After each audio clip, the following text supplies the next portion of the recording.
सध्याची आपली जीवनशैली आहेच अतिशय तणावग्रस्त, पण तुम्हाला माहिती आहे का, तुमचा हा ताण सातत्याने तुमच्या कपाळाच्या आठ्यांवरती दिसत असतो आणि म्हणूनच कालांतराने या आठ्या आणखीन गडद होत जातात.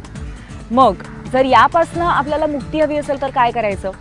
काही असे एक्सरसाइजेस आहेत ज्याच्या माध्यमातून आपण या फोरहेडच्या रिंकल्स सुद्धा दूर करू शकतो.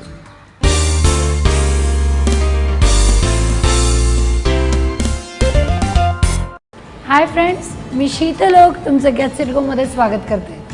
आठ्या पाडून बोलू नकोस किंवा त्या आठ्या काढ आधी, हे अशी आपण बरेचशी वाक्य लहानपणापासून ऐकली असणार आहे.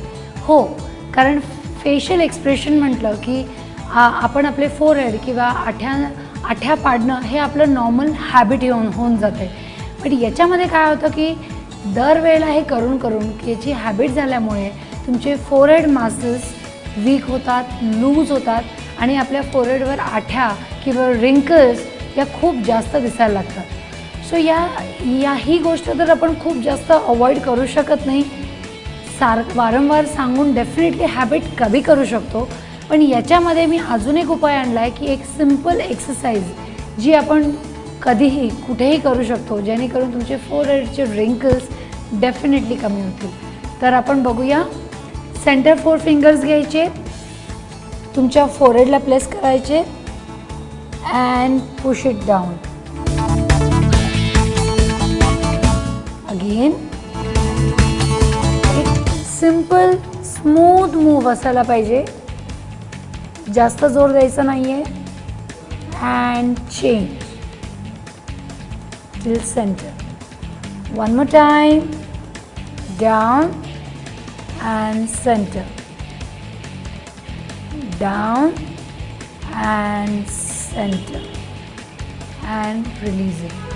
सिंपल मूव आहे, सिंपल एक्सरसाइज आहे, कधीही कुठे करू शकता. त्याचबरोबरीने एक्सरसाइज तर मी सांगितली, बट तुमच्या डाएटमध्येही तितकीच काळजी घेणं गरजेचं आहे. आता तुम्ही म्हणाल डाएट म्हणजे मी तर सगळं खाते, मी बॅलन्स डाएट ठेवते, मला रिंकल्स येणं शक्यच नाही. बट येस, जर रिंकल्स येत असतील किंवा रिंकल्स अवॉइड करायचे असतील तर काही सिंपल टिप्स आहेत. पहिली गोष्ट म्हणजे विटॅमिन सी, ऑरेंज जे आपल्याला कधीही कुठे मिळू शकतो, आवला जे आपल्याला सीझनल मिळतो, बट तुम्हाला त्याचा मुरब्बा पण तुम्ही खाऊ शकता. आणि सगळ्यात 12 महिने मिळणारी गोष्ट म्हणजे लिंबू. सो या तिन्ही गोष्टी तुम्ही तुमच्या डाएटमध्ये मॅक्सिमम इनकॉर्पोरेट करा, जेणेकरून तुमचे रिंकल्स डेफिनेटली कमी होतील. त्याचबरोबरीने झिंक. हो, झिंक खूप महत्त्वाचा भाग आहे तुमचे रिंकल्स किंवा तुमचे स्ट्रेच मार्क्स कम्पॅरेटिव्हली कमी करायला किंवा तुमची स्किन तुकतुकीत ठेवायला.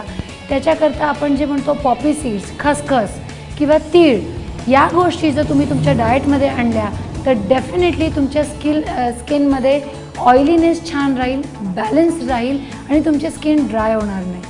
आणि तिसरी आणि महत्त्वाची गोष्ट म्हणजे वॉटर इनटेक. तुम्ही जितका वॉटर इनटेक कराल तेवढी तुमची स्किन तुकतुकीत होईल. या सगळ्या गोष्टींमध्ये एक महत्त्वाची गोष्ट होते जी राहते अँटी एजिंग प्रोडक्ट्स. हो, आजकाल मार्केटमध्ये खूप सारे अँटी एजिंग प्रोडक्ट्स आलेत. खूप काही मिरॅकल्स दाखवण्याचे ते प्रॉमिसेस करतात, मे बी करतही असतील, पण तुमच्या किचनमध्येच इतक्या सगळ्या छान गोष्टी आहेत जेणेकरून तुमची स्किन टाईटही होईल आणि तुमचे रिंकल्स जातीलही. सो ते 2 प्रोडक्ट म्हणजे एग व्हाईट. तुम्ही नॉर्मल एग व्हाईट थोडंसं ग्लिसरीन टाकून जर चेहऱ्यावर लावलं तर डेफिनेटली तुमची स्किन टाईट होईल. त्याचबरोबरीने जर तुम्हाला एग व्हाईट लावायचं नसेल तर सिम्पल ग्लिसरीन शुगर सिरप किंवा नुसती शुगर टाकून आणि थोडंसं लेमन टाकून हा पॅक जर तुम्ही तुमच्या चेहऱ्यावर लावला तर डेफिनेटली छान स्क्रब तर होईलच, पण तुमचे रिंकल्सही जातील आणि स्किनही तुमची स्मूथ होईल. सो 2 सिम्पल टिप्स आहेत तुमची स्किन टाईट आणि छान तुकतुकीत ठेवायला. तर हे ट्राय करून बघा आणि मला नक्की कळवा तुमची स्किन कशी झाली. परत भेटूया आपण पुढच्या भागात. तोपर्यंत नमस्कार.